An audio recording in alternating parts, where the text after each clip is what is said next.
Bismillahirrahmanirrahim. Assalamualaikum. Welcome to the online learning of the Learning School, Level 9, Subject Biology, Lecture number 24. TLSE welcomes you to the online tutorial session. Let's join hands to this new technology and usher into the new progressive era. The Learning School wishes a very bright and fruitful academic week to all of you. Lecture number 24, Grade 9. Sections are A, B and C. Subject is Biology. Unit number 4. Topic is Animal Tissues. Page 74 and 75. So let's start with lecture number 24. Recap. In the last lecture, we studied about active transport, exocytosis and endocytosis. Objective. In this lecture, we will study about epithelial tissues, which are animal tissues.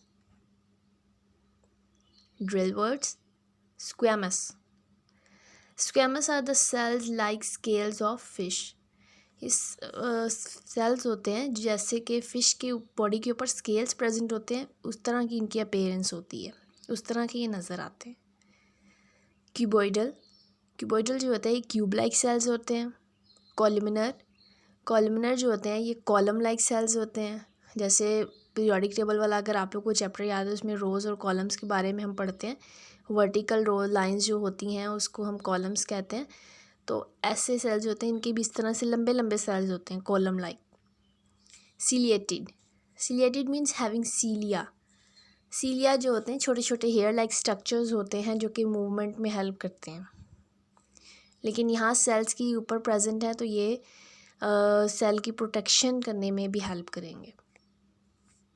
Next आता है stratified. Stratified word निकला है strata से, और strata हम कहते हैं layers को. Stratified means having layers.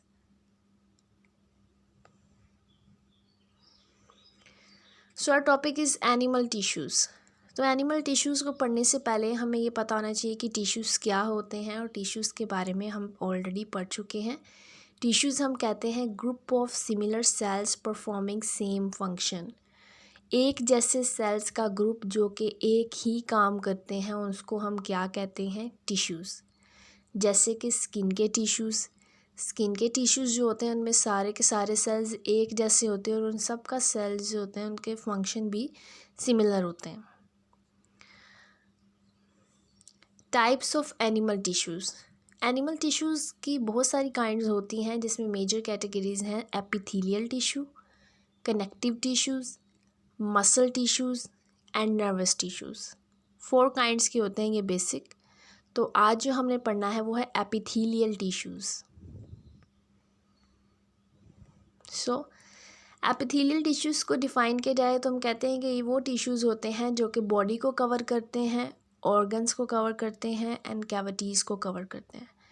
तो जी बेटा हमारी बॉडी को कौन से टिश्यूज़ कवर करते हैं? स्किन ना. हमारी पूरी बॉडी के ऊपर स्किन प्रेजेंट होती है जो हमारी बॉडी के इंटरनल ऑर्गन्स वगैरह को प्रोटेक्ट करती है, उसे कवर करती है. तो ये जो स्किन होती है इसमें जो टिश्यूज़ होते हैं वो एपिथेलियल टिश्यूज़ होते हैं. उसके अलावा हमारे बॉडी में जो ऑर्गन्स होते हैं जैसे कि brain, heart, lungs, stomach, intestine, liver, reproductive organs, kidneys, ये सारे ऑर्गन्स वगैरह जो होते हैं उसकी आउटर कवरिंग जो होती है वो भी एपिथेलियल टिश्यू की बनी होती है. उसके अलावा कैविटीज़. कैविटीज़ जैसे कि हमारी बॉडी में एब्डोमिनल कैविटी आ जाती है. एब्डोमिनल कैविटी हम कहते हैं हमारा जो स्टमक वाला पार्ट होता है ना, जिसके अंदर स्टमक होता है और किडनीज़ होती हैं. स्टमक वाला जितना भी पार्ट होता है वो एब्डोमिनल कैविटी में आता है. तो जो कैविटीज़ होती हैं उसकी आउटर मोस्ट लेयर जो होती है वो भी एपिथेलियल टिश्यूज़ की ही बनी होती है. नेक्स्ट आते हैं अरेंजमेंट ऑफ सेल्स. जब हम एपिथेलियल टिश्यूज़ को देखते हैं तो उसमें सेल्स किस तरह से अरेंज हुए होते हैं, उनकी तरतीब किस तरह से होती है. तो cells are packed closely. Cells एक दूसरे के साथ बिल्कुल, उनके दरमियान फासला बहुत कम होता है, ना होने के बराबर होता है. इतना क्लोजली एक दूसरे के साथ अटैच्ड हुए होते हैं. नेक्स्ट है types of epithelial tissues. Epithelial tissues की 5 काइंड्स हैं, squamous epithelium, cuboidal epithelium, columnar epithelium, ciliated columnar epithelium, stratified squamous epithelium. सबसे पहले आते हैं स्क्वेमस एपिथेलियम।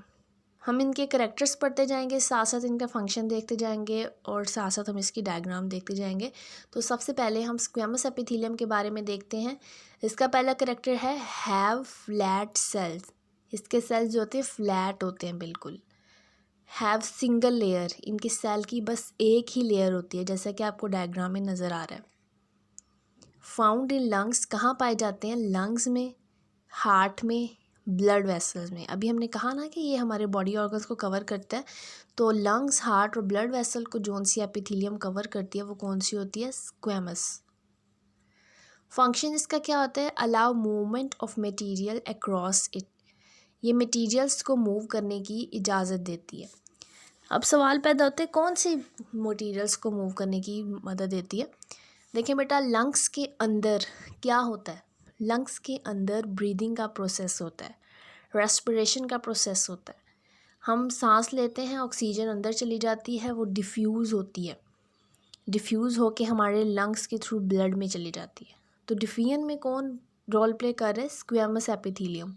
अगर ये नहीं होगी, ये रोल प्ले मतलब ट्रांसपोर्ट में हेल्प नहीं करेगी, तो किस तरह से फिर ऑक्सीजन आगे जाएगी? जो मूवमेंट ऑफ मटेरियल है, यहाँ पर कौन से मटेरियल की हम एग्जांपल ले रहे हैं? ऑक्सीजन।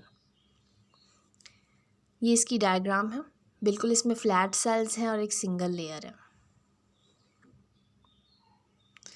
नेक्स्ट आता है क्यूबॉइडल एपिथेलियम। क्यूबॉइडल जो होता है, क्यूब लाइक होते हैं इसके अंदर सेल्स। तो सबसे पहला करैक्टर इसका क्या है? हैव क्यूब लाइक सेल्स, जैसे हमें नज़र आ रहा है। Has single layer of cells, इसमें भी सेल की बस सिंगल ही लेयर होती है।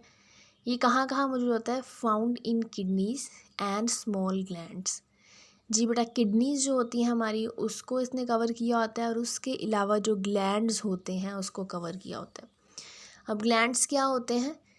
ग्लैंड्स जिस तरह से हमारा ब्रेन होता है, नर्वस सिस्टम होता है, पूरी बॉडी को कंट्रोल करता है, कोऑर्डिनेट करता है, उसी तरह से एक और सिस्टम भी होता है हमारी बॉडी में, एंडोक्राइन सिस्टम। एंडोक्राइन सिस्टम जो होता है ये ग्लैंड्स के थ्रू सिक्रीशंस करता है। सिक्रीशंस मीन लिक्विड फॉर्म में कुछ ना कुछ रिलीज़ करता है, जिसकी वजह से मैसेज ट्रांसफ़र होता है।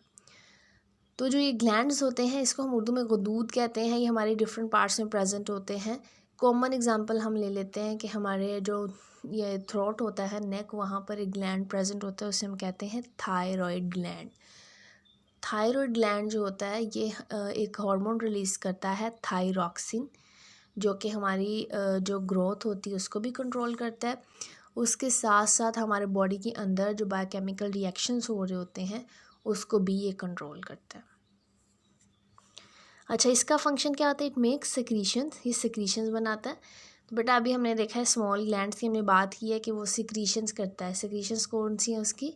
हॉर्मोन्स। यहाँ मैं आपको एक और एग्जांपल दे देती हूँ, क्योंकि हम क्यूबॉइडल एपिथेलियम की बात कर रहे हैं, मतलब ये स्किन, किसी स्किन या फिर ऑर्गन्स वगैरह की आउटर लेयर है उसकी बात हो रही है। तो वहाँ पर किस तरह से इसकी सिक्रीशन होगी?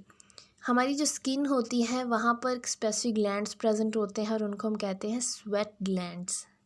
स्वेट मीन्स पसीना। ये पसीने के ग्लैंड्स होते हैं, तो वो पसीना रिलीज़ करें ना, सिक्रीट करें, सिक्रीशन हो रही है, ठीक है। नेक्स्ट आता है कोलुमिनर एपिथेलियम। कोलुमिनर में हमने कहा कि इसमें सेल्स जो होते हैं कॉलम लाइक होते हैं। तो पहला करैक्टर इसका क्या है? हैज़ एलेंगुएटेड, मतलब लॉन्ग सेल, जैसे कि डायग्राम में नज़र आ रहे हैं, लंबे लंबे सेल्स हैं। अच्छा, हर डायग्राम में आपको सेल्स में एक डार्क पर्पल कलर की जो है ना डॉट सा नज़र आ रहा है, वो एक्चुअली सेल का न्यूक्लियस है। नेक्स्ट आता है ये कहाँ कहाँ पाया जाता है? Found in alimentary canal and gall bladder. Alimentary canal कौन सी होती है? हमारी गट, एलिमेंट्री किनाल या डाइजेस्टिव सिस्टम एक ही चीज़ है सब कुछ ये, ठीक है। तो एलिमेंट्री किनाल में हमारी ओरल कैविटी आ जाती है, फेरिंग्स आ जाती है, एसोफेगस आती है, उसके अलावा स्टमक एंड स्मॉल इंटेस्टाइन, ये सारे आ जाएंगे आगे, और ये आप लोगों ने पढ़ा हुआ है न्यूट्रिशन वाले चैप्टर में। गॉल ब्लैडर जो होता है ये भी हमारे स्टमक के साथ प्रेजेंट होता है और ये भी स्टमक में फूड की डाइजेशन में रोल प्ले करता है। नेक्स्ट आता है function. It also makes secretion, ये भी सिक्रीशन ही बनाता है। ये सिक्रीशंस किस तरह से बनाता है बेटा, अभी हमने कहा कि ये एलिमेंट्री किनाल का पार्ट होता है। एलिमेंट्री किनाल जो होती है जब फूड डाइजेस्ट होती है, तो अगर आप लोगों को उसका प्रोसेस याद है तो आप लोगों को ये भी याद होगा कि उसमें डिफरेंट किस्म की सिक्रीशंस होती हैं, जिसमें हम कॉमन सी ले लें तो HCl। हम कहते हैं स्टमक में जब प्रोटीन वाली फूड जाती है तो HCl रिलीज़ होता है। उसके अलावा जो पेप्सिन होती है वो रिलीज़ होती है, एक्टिव फॉर्म में कन्वर्ट होती है। तो ये सारी सिक्रीशन उसकी वॉल से हो रही है ना, तो वो वॉल किसकी बनी हुई है, कोलुमिनर एपिथेलियम की। इस तरह से वो सिक्रीशंस को रिलीज़ करने में रोल प्ले करता है। Next one is ciliated columnar epithelium. इसका नेम देखें, कोलुमिनर एपिथेलियम जैसी ही है ये। सिलिएटेड मीन्स इसके ऊपर क्या प्रेजेंट है, सीलिया। ठीक है, तो पहला कैरेक्टर इसका क्या है, हैज़ एलोंगेटेड सेल, इसके भी लंबे सेल्स होते हैं। हैज़ सीलिया, इसके ऊपर छोटे छोटे आपको देखें हेयर लाइक स्ट्रक्चर्स नज़र आ रहे हैं जो क्या है, cilia. It is found in trachea and bronchi. अब ट्रेकिया और ब्रोंकाई क्या होते हैं, जो हमारा रेस्पिरेटरी सिस्टम होता है, मतलब जिस जिस्म के सही हम सांस लेते हैं, ब्रीथ करते हैं, उसका ये पार्ट होता है ट्रेकिया और ब्रोंकाई। ये हमारे नेक वाला जो पार्ट है, इसमें जो ट्यूब लाइक स्ट्रक्चर प्रेजेंट होता है जो लंग्स तक जाता है, उस पार्ट को हम ट्रेकिया कहते हैं, और उससे अगला पार्ट जो होता है वो ब्रोंकाई होता है। फंक्शन इसका क्या होता है, प्रोपेल्स म्यूकस। बेटा आपको पता है हमारे रेस्पिरेटरी सिस्टम में पूरे में म्यूकस प्रेजेंट होती है। उसका अंदाज़ा आप लोग किस तरह से लगा सकते हैं, हमारा नोज़ जो होता है उसमें भी म्यूकस रिलीज़ होती है, चिपचिपी सी म्यूकस हमारे नोज़ में रहती है। वो क्यों रहती है, इसलिए क्योंकि हमारा जो एयर एंटर होती है हमारी लंग्स के अंदर, वो बिल्कुल क्लीन होके जाए। उसके अंदर कोई डस्ट वगैरह प्रेजेंट है तो हमारे नोज़ में ही रह जाती है, आगे नहीं जाती। तो इस तरह से ये जो हेयर लाइक स्ट्रक्चर्स हैं ना, ये हमारे पूरे आगे नोज़ के आगे जितने भी स्ट्रक्चर्स आते हैं जिसमें ट्रेकिया ब्रोंकाई वगैरह आते हैं, उसमें ये प्रेजेंट होता है और ये म्यूकस को प्रोपेल करता है, धकेलता रहता है वहाँ पर। अगर एक्स्ट्रा है तो उसको रिमूव करता रहता है। Next and the last one is stratified squamous epithelium. Squamous epithelium हमने पहली पढ़ी कि सिंगल लेयर वाली होती है और ये बारीक होती है, फ्लैट सेल्स वाली होती हैं। स्ट्रेटिफाइड स्क्वेमस एपिथेलियम का मतलब है कि इसमें बहुत सारी स्क्वेमस एपिथेलियम है और स्ट्रेटा बनाए हुए हैं, लेयर्स बनाई हुई उन्होंने। तो ये देखें आपको काफ़ी ज़्यादा लेयर्स नज़र आ रही हैं डायग्राम में। तो इसके कैरेक्टर्स क्या हैं, हैज़ फ्लैट सेल्स, इसके सेल्स भी क्या होते हैं, फ्लैट होते हैं। हैज़ मैनी लेयर्स, बहुत सारी लेयर्स होती हैं। Found in oesophagus, skin and mouth. ये एसोफेगस में मौजूद होती है, स्किन में मौजूद होती है और माउथ में मौजूद होती है। एसोफेगस जो स्ट्रक्चर होता है ये हमारी ओरल कैविटी जो होती है, मतलब माउथ कैविटी जो होती है उसके बाद प्रेजेंट होता है। ट्यूब लाइक स्ट्रक्चर जिसमें से फूड जो होती है पास होकर फेरिंग्स तक जाती है और फिर स्टमक में जाती है। इसका फंक्शन क्या होता है, प्रोटेक्ट्स इनर लेयर। ये हमारी जो अंदरूनी लेयर्स होती हैं उसको प्रोटेक्ट करता है। जैसे स्किन जो होती है ये उसकी अपर लेयर हम कह रहे हैं कि किसकी बनी हुई है, स्ट्रेटिफाइड स्क्वेमस एपिथेलियम की। तो हमारी बॉडी की जो अंदर वाली लेयर्स हैं उसको प्रोटेक्शन देता है। तो बेटा ये था आज का हमारा लेक्चर। इसमें हमने एपिथेलियम टिश्यूज़ के बारे में पढ़ा है। उसके अलावा हमने उसकी 5 काइंड्स को डिस्कस किया है और उस 5 काइंड्स को हमने पहले उनके कैरेक्टर्स देखे हैं, फिर हमने ये देखा है कि वो कहाँ कहाँ मौजूद होती हैं, फिर हमने उनका फंक्शन देखा है और डायग्राम देखी है। ये बहुत इंपॉर्टेंट लॉन्ग क्वेश्चन है, बोर्ड में बहुत दफ़ा रिपीट हुआ है ये वाला क्वेश्चन। तो आप लोगों ने जब इसको लॉन्ग के तौर पर अटैम्प्ट करना है तो सबसे पहले आपने एपिथेलियम टिश्यूज़ की डेफिनेशन लिखनी है, उसके बाद उसकी टाइप्स को इसी तरह से डिटेल में एक्सप्लेन करना है जिस तरह से मैंने आपको एक्सप्लेन किया है। तो होपफुली आप लोगों को समझ में आ गया होगा, इसको अच्छी तरह से प्रिपेयर कर लीजिएगा। ओके, अल्लाह हाफ़िज़।